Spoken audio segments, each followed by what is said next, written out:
Hello students, अपना ठोस अवस्था वाला जो अध्याय चल रहा है उस ठोस अवस्था वाले अध्याय में अपन इसको आगे बढ़ा रहे हैं।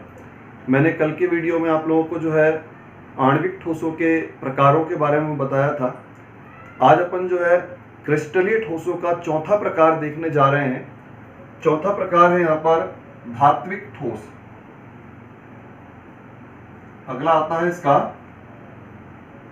धात्विक ठोस।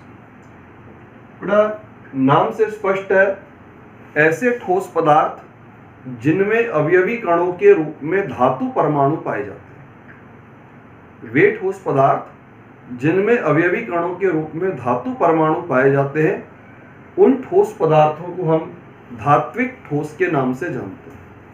और ये धातु परमाणु परस्पर प्रबल धात्विक बंधों की सहायता से बंधित रहते हैं। वे ठोस जिनमें अवयवी कण धातु परमाणु हो, अवयवी कणों के रूप में धातु परमाणु, और ये परमाणु जो है आपस में धात्विक बंध की सहायता से बंधित होते हैं। अब उदाहरण में जैसे आयरन है, कोबाल्ट है, निकेल, Ag, Au, Pt, बहुत सारी धातुएं, आपकी आवर्त सारणी के जो अधिकांश तत्व जो होते हैं वो धातुओं के रूप में ही होते हैं। तो सभी धातुएं जो है इसी प्रकार के धात्विक ठोसों के उदाहरण है। यहाँ तक कि पारा भी जो है जब उसको ठंडा कर दिया जाएगा तो पारा भी ठोस अवस्था में रहेगा और एक क्रिस्टलीय ठोस का ही उदाहरण होगा। अब बात ये आती है कि धात्विक बंध बनता कैसे। हमने मान लीजिए ये हमारी धातु है M, और धातुओं में एक स्वभाव होता है विद्युत धनी स्वभाव। धातुओं का स्वभाव होता है विद्युत धनी और अधातुओं का स्वभाव होता है विद्युत ऋणी। विद्युत धनी का अर्थ होता है इलेक्ट्रॉन को त्यागने की प्रवृत्ति। इलेक्ट्रॉन त्यागने की प्रवृत्ति को कहा जाता है विद्युत धनी गुण, और इलेक्ट्रॉन ग्रहण करने की प्रवृत्ति को कहा जाता है विद्युत ऋणी गुण। तो जो धातुएं होती हैं, धातुएं तो इलेक्ट्रॉन त्यागती हैं और अधातुएं इलेक्ट्रॉन ग्रहण करती हैं। तो धातु परमाणु इलेक्ट्रॉन त्यागेगा और इलेक्ट्रॉन त्यागने पर बन रहा है धनायन। इलेक्ट्रॉन जो है हमेशा बाह्यतम कोश में से त्यागे जाते हैं। मान लीजिए बाह्यतम कोश में 1 इलेक्ट्रॉन है तो धातु धनायन पर 4 जाएगा +1। बाह्यतम कोश में इलेक्ट्रॉनों की संख्या 2 है तो धातु धनायन पर आवेश होगा 2। अगर बाह्यतम कोश में इलेक्ट्रॉनों की संख्या 3 है तो धातु धनायन पर आवेश आएगा आपका +3। और अगर बाह्यतम कोश में इलेक्ट्रॉनों की संख्या n है तो उस अवस्था में आवेश आएगा +n। तो इस तरह से जो है यहां पर धनायन का निर्माण होता है, और ये कहलाते हैं यहां पर संयोजकता इलेक्ट्रॉन। जो इलेक्ट्रॉन त्यागे गए हैं इन इलेक्ट्रॉनों को हम संयोजकता इलेक्ट्रॉन कहते हैं। और आपका ये जो धनायन बनता है, इस धनायन को एक नाम और भी दिया जाता है अष्टी या कर्नेल।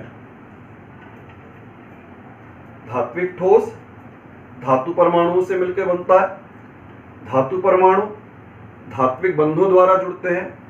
अब धात्विक बंधों के निर्माण की प्रक्रिया को बताया जा रहा है। धातुओं में स्वभाव होता है विद्युत धनी स्वभाव, अर्थात धातुएं इलेक्ट्रॉन त्यागती हैं। इलेक्ट्रॉन त्यागने पर बनता है धनायन, और जो इलेक्ट्रॉन त्यागे जाते हैं उनको कहा जाता है संयोजकता इलेक्ट्रॉन। बनने वाला धनायन जो है इसको और भी नाम दिए जाते हैं अष्टिया कर्नेल। अब इसमें ये जो संयोजकता इलेक्ट्रॉन बने थे, ये संयोजकता इलेक्ट्रॉन जो धातु से प्राप्त होते हैं, इन संयोजकता इलेक्ट्रॉनों के द्वारा इलेक्ट्रॉनों का एक क्षेत्र बना लिया जाता है। इलेक्ट्रॉनों का पूरा एक एरिया बना लिया जाता है, और उस इलेक्ट्रॉनों के एरिया के अंदर, क्षेत्र के अंदर धातुओं के धनायन जो होते हैं वो व्यवस्थित रूप में पाए जाते हैं। जैसे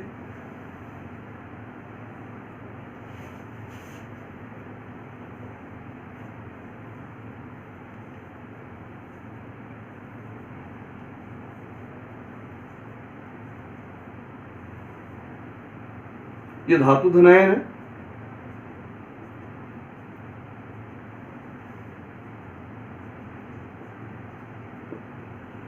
ये धातु धनायन है, और इन धातु धनायनों के मध्य में इलेक्ट्रॉन होंगे।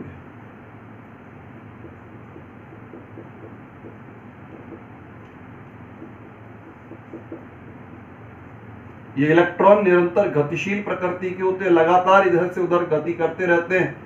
इलेक्ट्रॉनों का ये जो पूरा का पूरा एरिया बनता है, इसको हम नाम देते हैं इलेक्ट्रॉन समुद्र। इलेक्ट्रॉनों से बनने वाला जो पूरा का पूरा एरिया है, पूरा क्षेत्र है, इलेक्ट्रॉनों के इस क्षेत्र को नाम दिया जाता है इलेक्ट्रॉन समुद्र। इलेक्ट्रॉन समुद्र कहने का कारण होता है, जैसे समुद्र में जो जल होता है वो गतिशील प्रकृति का होता है, लगातार जल अणु उधर से उधर गति करते रहते हैं, ठीक उसी प्रकार से ये इलेक्ट्रॉन भी एक जगह से दूसरी जगह निरंतर गतिशील रहते हैं। तो इस प्रकार से इलेक्ट्रॉनों के इस एरिया को नाम दिया हुआ है इलेक्ट्रॉन समुद्र। धातु के द्वारा त्यागे गए संयोजकता इलेक्ट्रॉन मिल करके इलेक्ट्रॉनों को एक क्षेत्र विकसित करते हैं। इलेक्ट्रॉनों के इस क्षेत्र को नाम दिया जाता है इलेक्ट्रॉन समुद्र, और इस इलेक्ट्रॉन समुद्र में धातु धनायन जो होता है वो व्यवस्थित रूप में पाया जाता है। अब यहां पर जो इलेक्ट्रॉन है, ये इलेक्ट्रॉन इस धात्विक क्रिस्टल के स्थायित्व के लिए उत्तरदायी होते हैं। अगर हम देखें तो संरचना में केवल धनायन धनायन दिखाई पड़ रहे हैं, ऋणायन तो कोई अलग से है नहीं। तो फिर आप सोचिए कि ये क्रिस्टल के अंदर सारे के सारे धनायन किस प्रकार से रह सकते हैं। भाई धनायन धनायन में तो प्रतिकर्षण होना चाहिए, जब धनायन धनायन में प्रतिकर्षण होगा तो फिर क्रिस्टल आपका बनना ही नहीं चाहिए। लेकिन धात्विक क्रिस्टल होते हैं, स्थायी रूप से होते हैं। तो इन धनायनों को बांधने का कार्य करते हैं इलेक्ट्रॉन समुद्र के इलेक्ट्रॉन। दो धनायनों के मध्य में जो इलेक्ट्रॉन मौजूद रहता है, वो धनायनों के मध्य के प्रतिकर्षण को कम करके उन धनायनों को आपस में आकर्षित करने में योगदान देते हैं। धनायनों के बीच में पाए जाने वाले जो इलेक्ट्रॉन है, इलेक्ट्रॉन समुद्र वाले जो इलेक्ट्रॉन है, ये इलेक्ट्रॉन धनायनों के मध्य के प्रतिकर्षण को कम करते हैं और उन धनायनों को परस्पर बांधने में सहायता प्रदान करते हैं। तो इन इलेक्ट्रॉन समुद्र के इलेक्ट्रॉनों की सहायता से धात्विक क्रिस्टल के अंदर धातु धनायन बंधित रूप में पाए जाते हैं। अब इसके अलावा धातुओं में जितने भी गुणधर्म हैं, इन सभी गुणधर्मों का संबंध इन्हीं इलेक्ट्रॉनों से होता है। जैसे धातुओं की मुख्य विशेषता होती है ऊष्मीय चालकता और विद्युत चालकता। अब जैसे हम इसको ये मान के चलें, एक धातु की छड़ है, इस धातु की छड़ को अगर हम गर्म करते हैं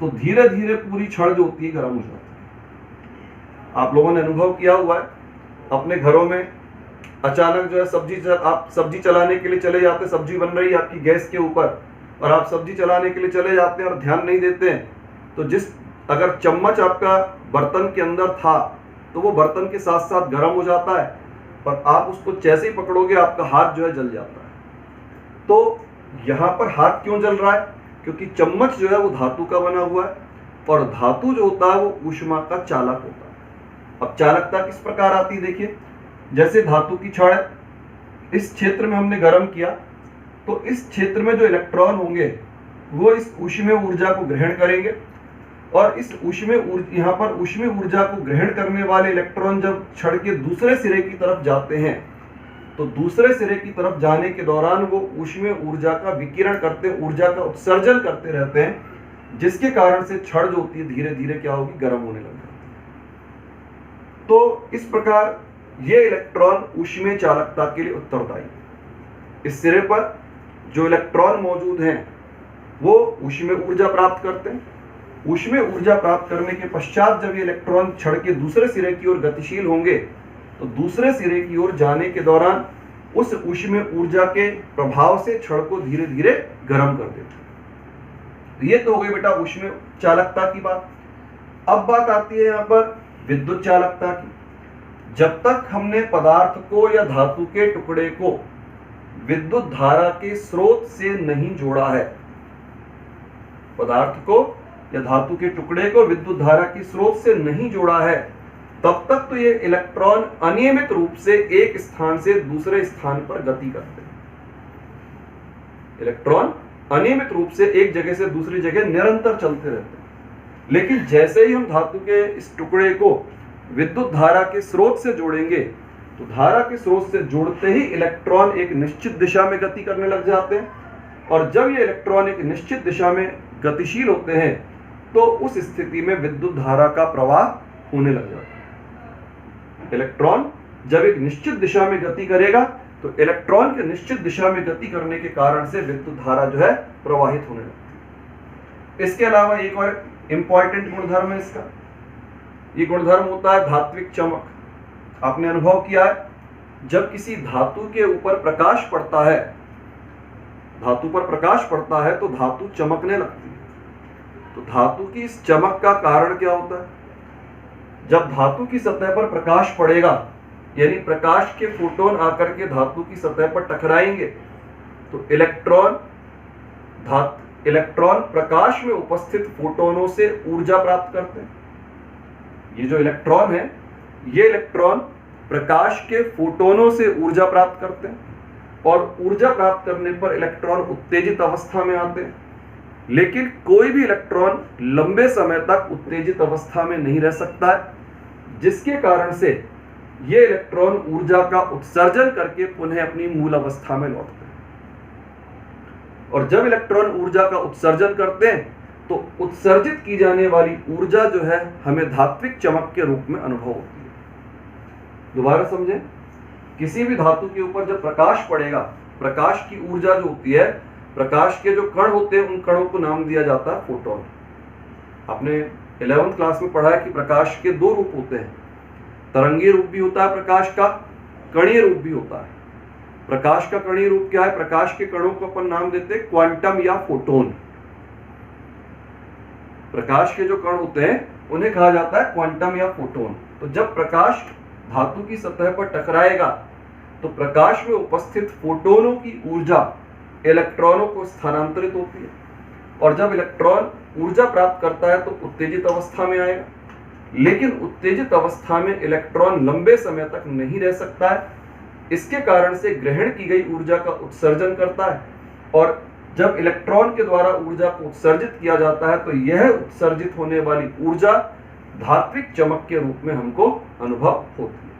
यानी कहने का अर्थ यह है कि प्रकाश जो धातुओं के अधिकांश गुणधर्म होते हैं, उन अधिकांश गुणधर्मों को हम यहाँ इन इलेक्ट्रॉन समुद्र के इलेक्ट्रॉनों की सहायता से समझा सकते हैं। जैसे हमने आपको 4 गुणधर्मों के बारे में बताया। सबसे पहली विशेषता हमने बताई थी क्रिस्टल की, क्रिस्टल का स्थायित्व। क्रिस्टल के स्थायित्व के लिए इलेक्ट्रॉन उत्तरदायी है, ऊष्मीय चालकता के लिए इलेक्ट्रॉन उत्तरदायी है, विद्युत चालकता के लिए इलेक्ट्रॉन उत्तरदायी है, और धात्विक चमक के लिए भी इलेक्ट्रॉन यहाँ पर उत्तरदायी होता है। तो इस प्रकार से हम यहाँ पर धात्विक क्रिस्टल के बारे में अध्ययन कर चुके हैं। अगला टॉपिक आता है क्रिस्टल जालक या त्रिविम जालक। क्रिस्टल जालक या त्रिविम जालक। बच्चों, किसी भी क्रिस्टल को अगर हम किसी तल पर प्रदर्शित करना चाहते हैं, जैसे आप लोग अपनी कॉपी पर बनाते हैं डायग्राम को, मैं बोर्ड पर बनाता हूं, तो बोर्ड भी एक तल हो गया, कॉपी भी एक तल हो गई। तो जब हम किसी भी क्रिस्टल को तल पर प्रदर्शित करना चाहते हैं तो तल पर प्रदर्शित करने के लिए अवयवी कणों की व्यवस्था को हम बिंदुओं के माध्यम से दर्शाते हैं। किसी भी क्रिस्टल को तल पर प्रदर्शित करने के लिए उसके अवयवी कणों की व्यवस्था को बिंदुओं के माध्यम से दर्शाया जाता है, और इन बिंदुओं को जब मिलाया जाता है सरल रेखाओं के माध्यम से तो क्रिस्टल की संपूर्ण ज्यामिति प्राप्त हो जाती है। और इस प्रकार से बनी हुई पूरी की पूरी व्यवस्था, इस व्यवस्था को नाम दिया जाता है क्रिस्टल जालक या त्रिविम जालक। किसी भी क्रिस्टल को तल पर प्रदर्शित करने के लिए, तल का अर्थ मेरे लिए तो हो गया बोर्ड, आपके लिए हो गई कॉपी। तो किसी भी क्रिस्टल को तल पर दर्शाने के लिए अवयवी कणों की व्यवस्था को हम बिंदुओं के माध्यम से दर्शाते हैं। कणों को दिखाने के लिए हम क्या करेंगे? बिंदुओं की एक नियमित व्यवस्था का प्रदर्शन करेंगे। तो बिंदुओं की एक नियमित व्यवस्था बनाई जाती है, और जब इन बिंदुओं को हम सरल रेखाओं के माध्यम से एक दूसरे से मिला देते हैं तो क्रिस्टल की संपूर्ण ज्यामिति प्राप्त होती है। इस प्रकार बनी हुई बिंदुओं की व्यवस्था, बिंदुओं की नियमित व्यवस्था, उसे हम कह सकते हैं क्रिस्टल जालक या त्रिविम जालक। अब क्रिस्टल जालक या त्रिविम जालक में जो भी बिंदु दर्शाए जाते हैं, इन बिंदुओं को कहा जाता है जालक बिंदु। जो बिंदु लगाए जाते हैं उनको कहा जाता है जालक बिंदु। और प्रत्येक जालक बिंदु एक अवयवी कण को प्रदर्शित करता है। अगर हम क्रिस्टल जालक में विशेषताओं की बात करें तो बिंदुओं को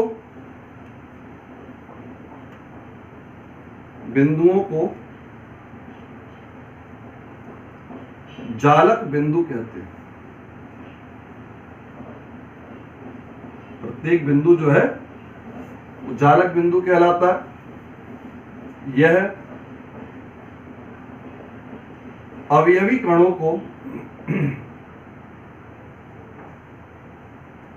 को प्रदर्शित करते हैं जब इन बिंदुओं को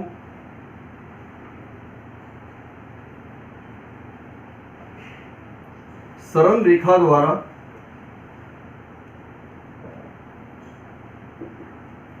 मिलाया जाता है तो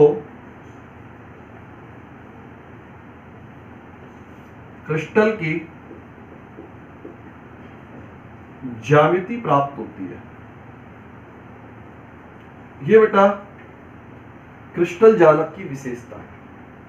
क्रिस्टल जालक का अर्थ हुआ किसी भी क्रिस्टल को तल पर व्यक्त करने के लिए, तल पर प्रदर्शित करने के लिए हम बिंदुओं की एक नियमित व्यवस्था का प्रयोग करते हैं। बिंदुओं की एक नियमित व्यवस्था तल पर प्रदर्शित करते हैं और जब हम इन बिंदुओं को सरल रेखाओं के माध्यम से मिलाते हैं तो मिलाने पर क्रिस्टल की संपूर्ण ज्यामिति हमें प्राप्त हो जाती है। और बिंदुओं की ये जो व्यवस्था होती है, इस बिंदुओं की व्यवस्था को ही हम नाम देंगे क्रिस्टल जालक या त्रिविम जालक। इसमें क्या क्या विशेषताएं? पहली विशेषता, प्रत्येक बिंदु जो होता है क्रिस्टल जालक का, प्रत्येक बिंदु, इस बिंदु को हम नाम देंगे जालक बिंदु। और ये जालक बिंदु जो है अवयवी कणों को व्यक्त करता है। जालक बिंदु जो लगाया जाता है वो प्रत्येक बिंदु किसी न किसी कण को प्रदर्शित करता है। और जब हम इन बिंदुओं को सरल रेखाओं के माध्यम से एक दूसरे के साथ मिलाते हैं तो सरल रेखाओं द्वारा मिलाने पर क्रिस्टल की संपूर्ण ज्यामिति हमें प्राप्त होती है।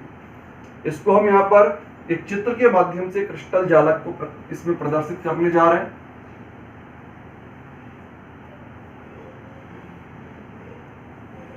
इसमें हम सरलता की दृष्टि से रेखाएं पहले खींच रहे हैं, बिंदुओं को बाद में बनाएंगे।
देखिए कणों की नियमित व्यवस्था दिखाई पड़ रही है आपको चित्र में।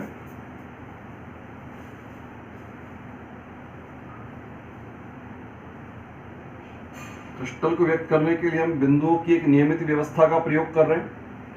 आप देखेंगे प्रत्येक बिंदु जो है अपने एक निश्चित स्थान पर लगाया जा रहा है,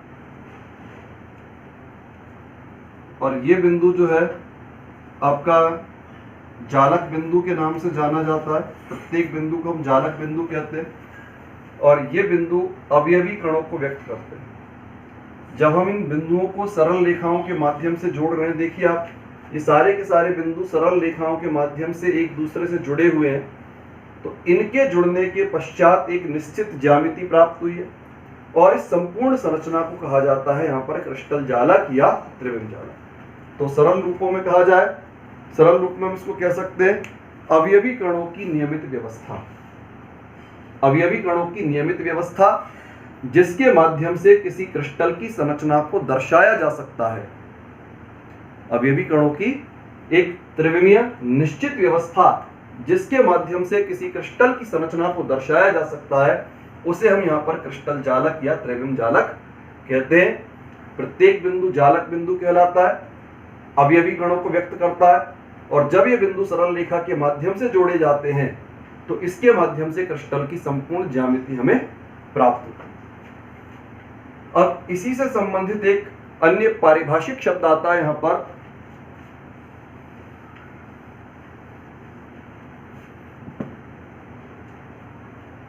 एक परिभाषा आती है एकक कोष्ठिका। एकक कोष्ठिका, देखिए ये एक बड़ी घनी संरचना हमें दिखाई दे रही है। अगर हम इस बड़ी घनी संरचना को थोड़ा ध्यान से देखें तो ये बड़ा घन जो है छोटे छोटे 8 घनों से मिलकर के बना हुआ है। ये पूरा का पूरा एक बड़ा घन है, और ये बड़ा घन छोटे छोटे 8 घनों के द्वारा मिलकर के बना हुआ है। इसमें मैं आपको एक घन को प्रदर्शित कर देता हूं, जरा देखिए।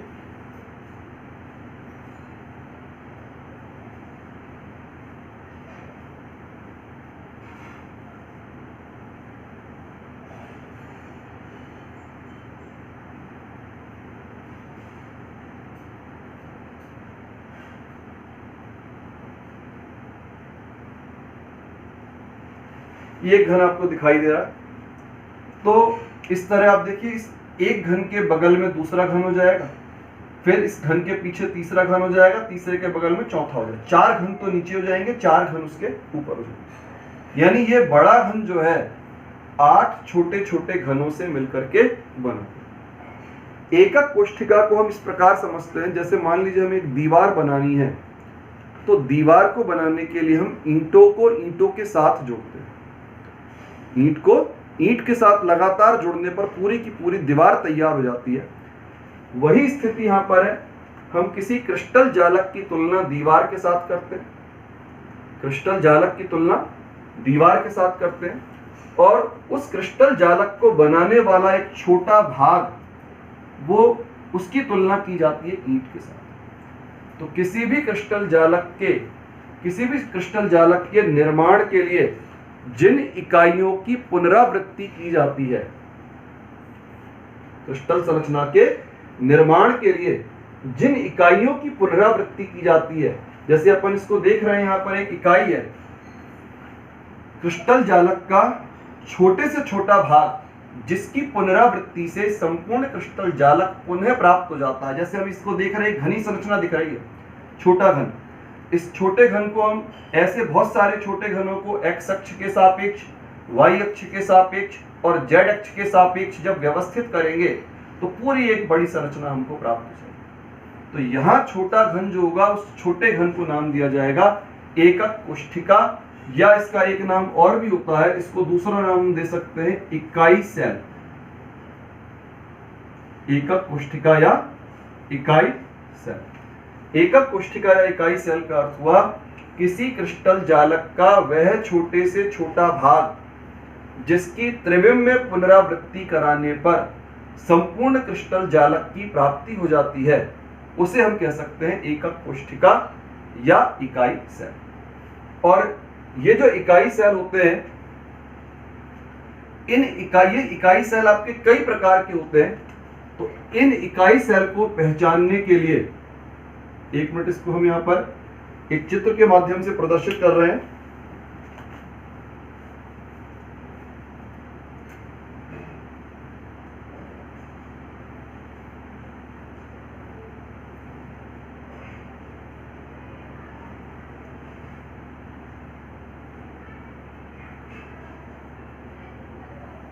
यहां पर हमने एक इकाई सेल प्रदर्शित किया।